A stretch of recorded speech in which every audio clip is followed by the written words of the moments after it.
time to advanced field tactics. Here we have the Sphinx Series M code breaker.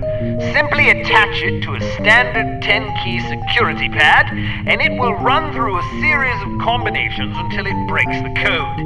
The duration of this process is determined by the complexity of the code, so it may be advisable to hide until the procedure is complete. Try out your code breaker on this keypad.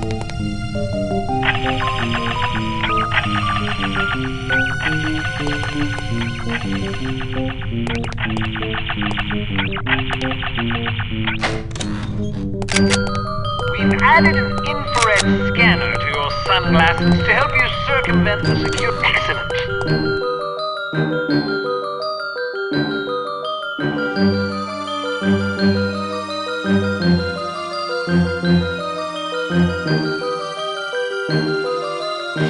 I'm bored.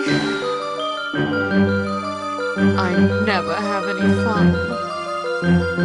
Neither do I.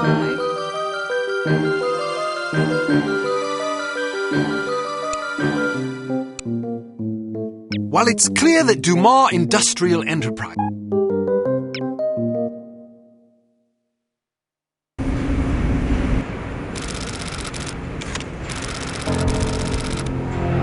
Give me a signal when you're in position. I'll stir things up down here. The diversion should make it easier for you to get inside unnoticed. What kind of signal? I don't know, something that'll get my attention. Right. Take care of yourself. Don't worry about me, just get to that safe as fast as you can. They figure out what you're up to, you're as good as dead.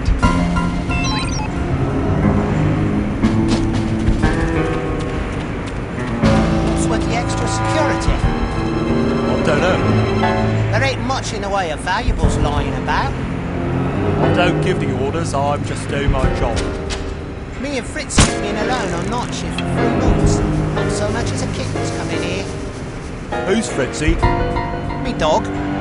Oh, It's true what they say, you know, about dogs being manufactured and all that.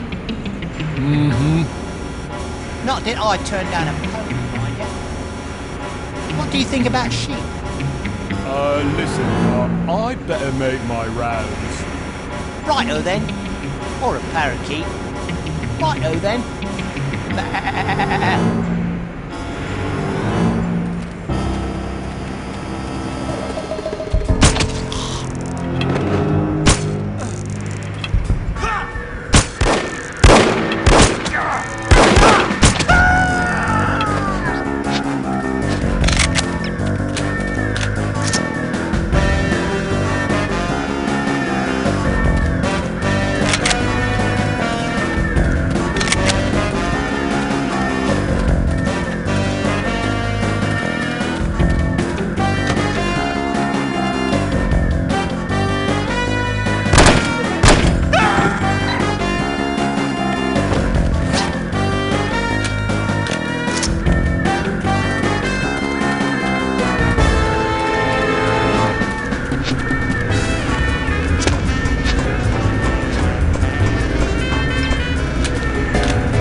Yes, quite so.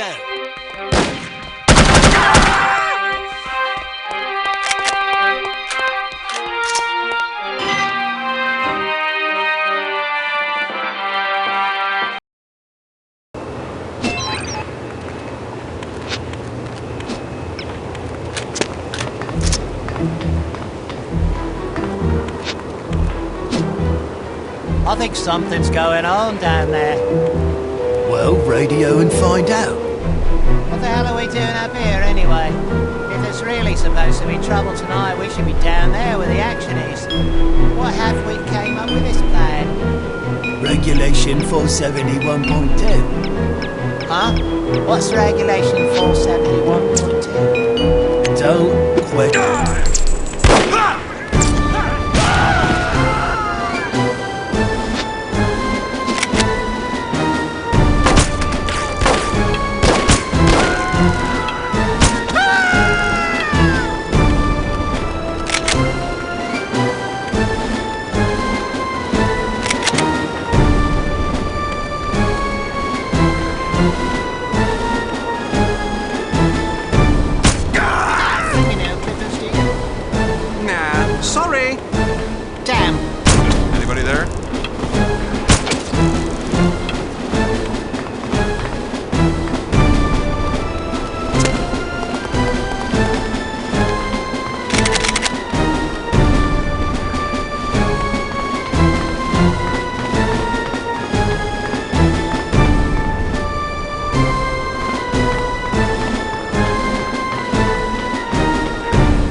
I think something's going on.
I think something's going.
This is it for you.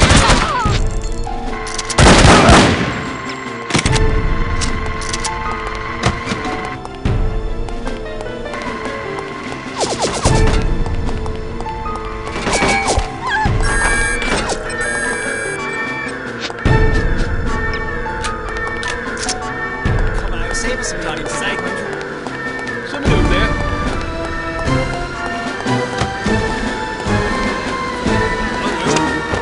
Perhaps this time we get sober after all.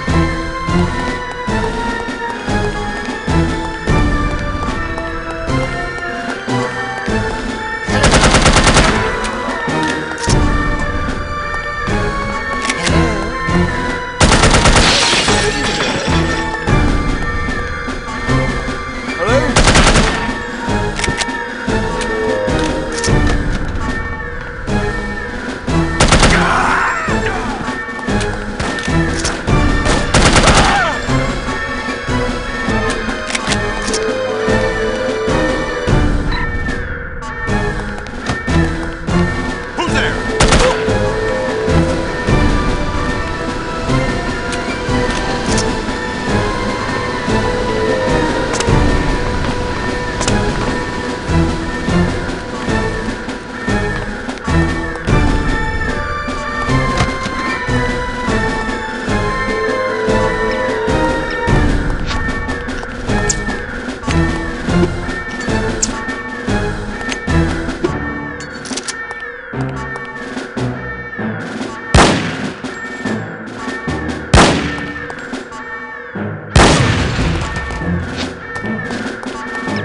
All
right, Goodman, where's that diversion?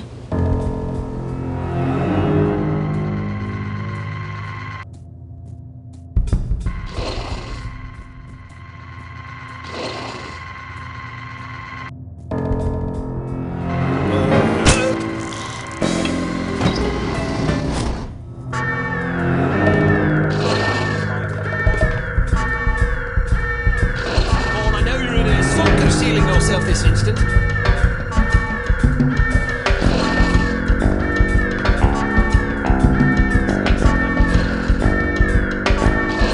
Come out for bleeding sake. Oh, come on.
seen Stinks lately? Who?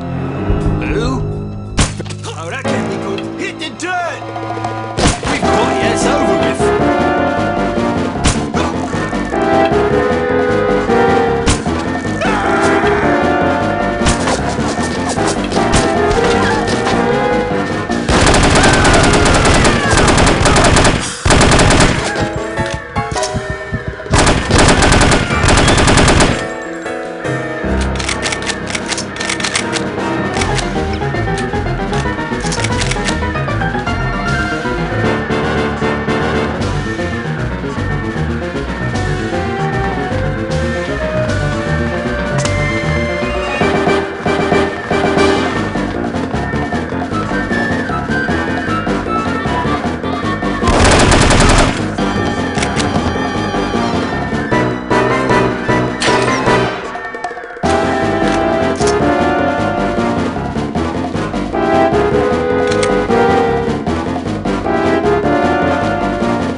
Down, let's put an end to this, shall we?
Let's get out of here. What's wrong? Volkov. Once again, I find myself aiming a pistol at someone you care about. Drop your gun. How do I know you won't shoot him? You don't. But you can be sure that I will shoot him, unless you do as I say. Don't listen to him, Archer. I realize you are American, and therefore feel entitled to speak your mind whenever you please. But you are also at gunpoint, and very likely to be shot if you don't shut up! Go to hell. What did you say? Nothing. I heard you. Tell me what you said. I thought you wanted me to shut up. Now you want me to talk? Make up your damn mind. You are testing my patience. Miss Archer, I suggest you drop your weapon before your obnoxious American friend forces me to silence him, once and for all. Don't do it. Get out of here now. Give Tom. yourself up! Go. Go.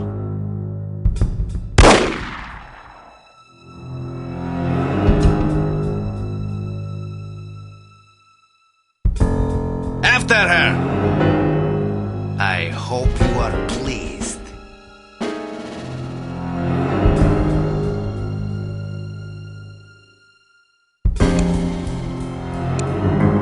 A bittersweet success, to be sure, but a success nonetheless. Recovering from Agent Goodman's death.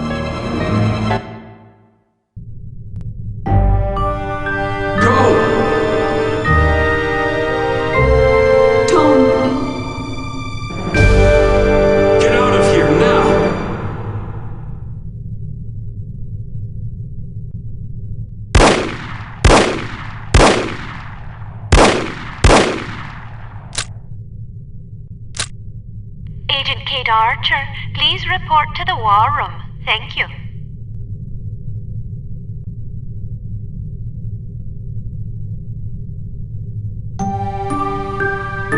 Agent Goodman's death is a terrible blow, no question about it.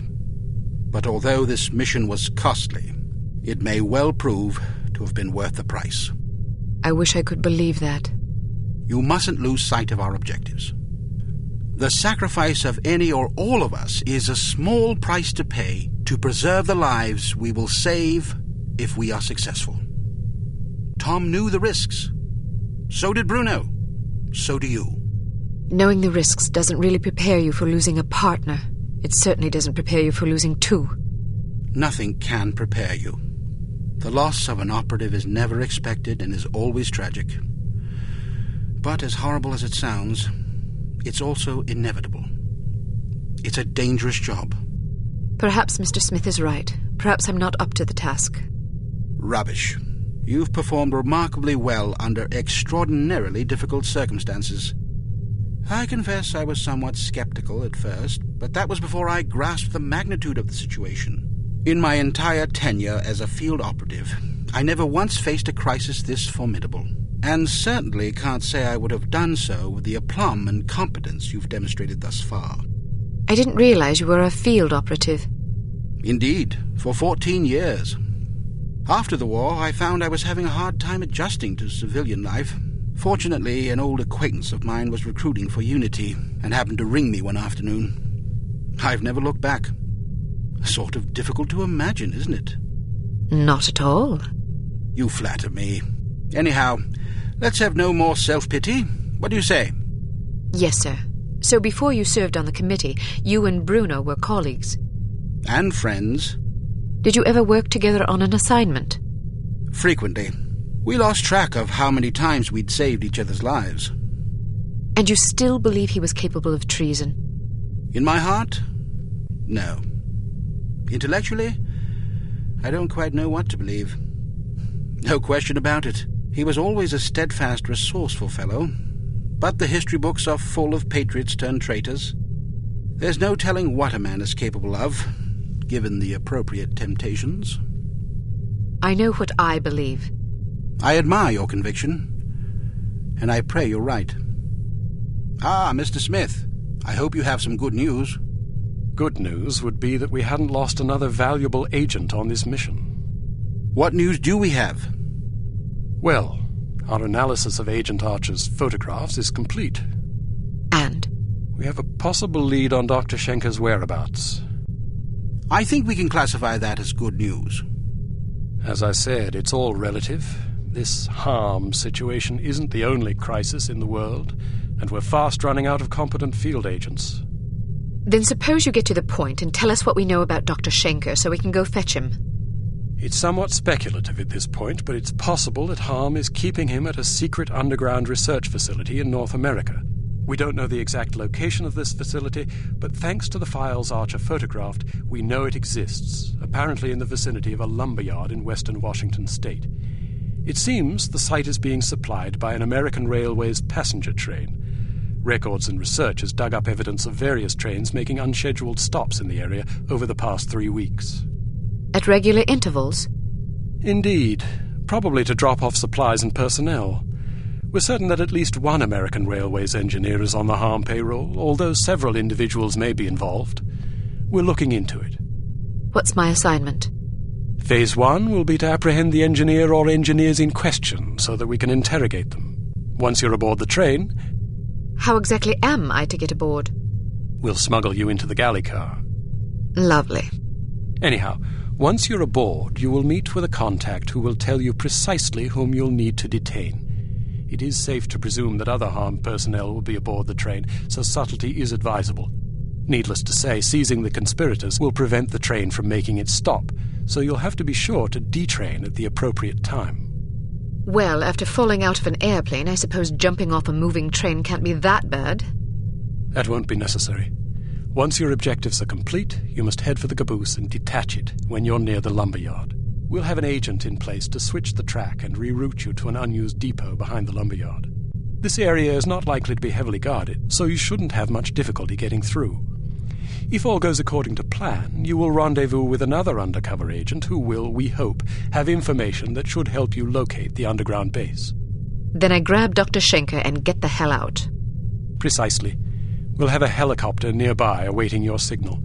Your flight departs in 1 hour, so if you need to stop by the toy shop, now's the time. Understood. Thank you for putting things in perspective for me, sir. I promise you I will do everything in my power to destroy H.A.R.M. Archer? Sir? Don't let anger cloud your judgment. Revenge is an understandable impulse, but it is also a contemptible one. Our job is not to avenge, but to protect. I can't just shut off my feelings like a tap. No, but you can bridle them and use them to fuel your resolve. Destroy H.A.R.M., but do it to save innocent lives, not to retaliate for those already lost. The moment you give in to wrath, you become as reprehensible as the monsters we're hunting. Clearly, we are all called upon to take lives from time to time, but we must neither relish it nor agonize over it. It is a duty, plain and simple. Not a pleasant one, but often a necessary one. I'll do my best, sir. I have absolute confidence that you will.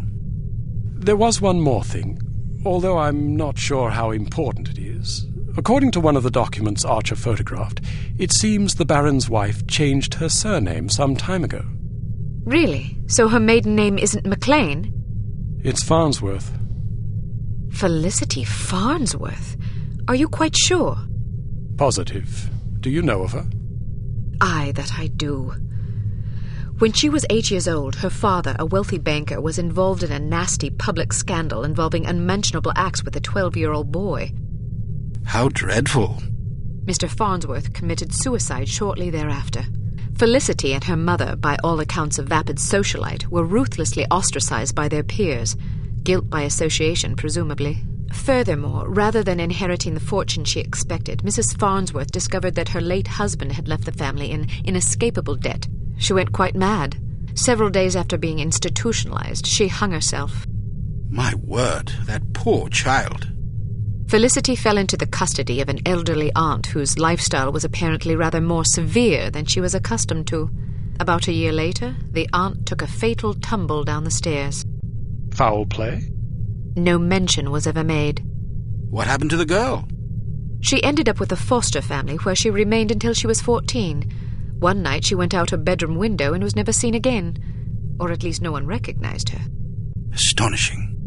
Where did you learn so much about her? I studied her. Come again? I believe I first read about her in a gossip column. I was intrigued by the similarities in our background, so I dug deeper. What similarities? Well, we both came from wealthy families. We were both orphaned at a relatively early age. Our fathers both killed themselves, although for very different reasons. We were both plunged into undesirable circumstances and resorted to rather desperate measures to survive. I found it quite uncanny at the time, although in retrospect I think we had less in common than I once believed. Adversity is the truest test of character. The strong are strengthened by it, the weak made weaker. It sounds like this Baroness didn't have the wherewithal to cope with her misfortunes. It's a common trend among terrorists and bullies that they imagine themselves persecuted by fate and therefore feel justified in harming others. You're frothing. Sorry, I get carried away. She's involved somehow. The Baroness? Upon what unimpeachable evidence are you basing that supposition? I just have a feeling. Ah, then the case is as good as closed. I don't expect you to believe me, but I'll count on you to say something smug if I'm right. It's virtually guaranteed. I'm not smug. Acerbic, perhaps, maybe even sardonic, but not smug. Okay, sure, whatever you need to tell yourself. I have to agree with her, Smith. Don't either of you have work to do? Aye, sir. Off I go. Good luck. Welcome to Advanced Field Tactics. We've a new perfume for you. This one's a real scorcher. It's Here's a spiffy new device that should make dealing with security cameras less of an ordeal.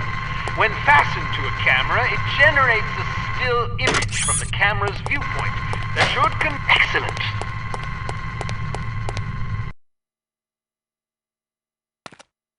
Riding a motorcycle is easier than you might suspect. To get on, simply walk up and activate it. Hit activate again.